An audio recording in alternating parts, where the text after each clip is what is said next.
The wind howled outside as snow blanketed the ground in thick white silence. Inside a small wooden cabin nestled at the edge of the Siberian taiga, Ivan Petrov sat alone at his kitchen table, sipping a steaming cup of coffee.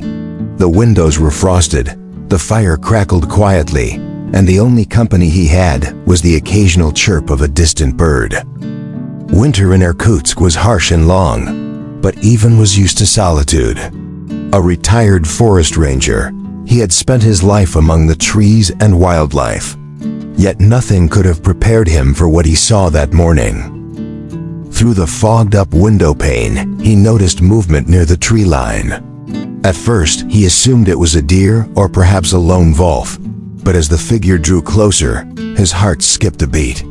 A full-grown Siberian tiger was standing just outside his cabin. Its enormous frame contrasted against the snow. Ivan remained still, not out of fear, but awe.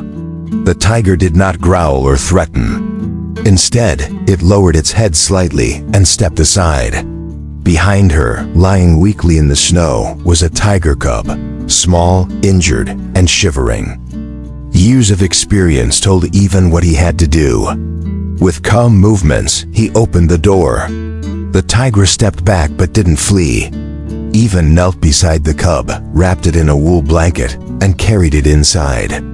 As he closed the door, the mother tiger stared through the glass for a long moment, then slowly turned and disappeared into the forest. Ivan named the cub Mishka. For weeks, he nursed the young tiger back to health. He treated its injured leg, fed it small portions of meat, and even spoke to it as if it were his own child. The bond between them grew, and Mishka grew stronger. Knowing it was illegal and unsafe to keep a wild animal long-term, Ivan contacted the local wildlife rescue center. Days later, professionals came to take Mishka to a rehabilitation center. Though parting was painful, Ivan knew it was the right decision. Winter faded into spring. Ivan's cabin returned to quiet once more.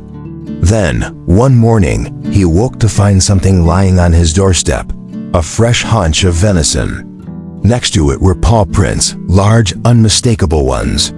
Somewhere in the woods, the tigress had not forgotten. It was not a coincidence. It was a gesture, a gift from one life to another. A thank you, not in words, but in nature's truest language.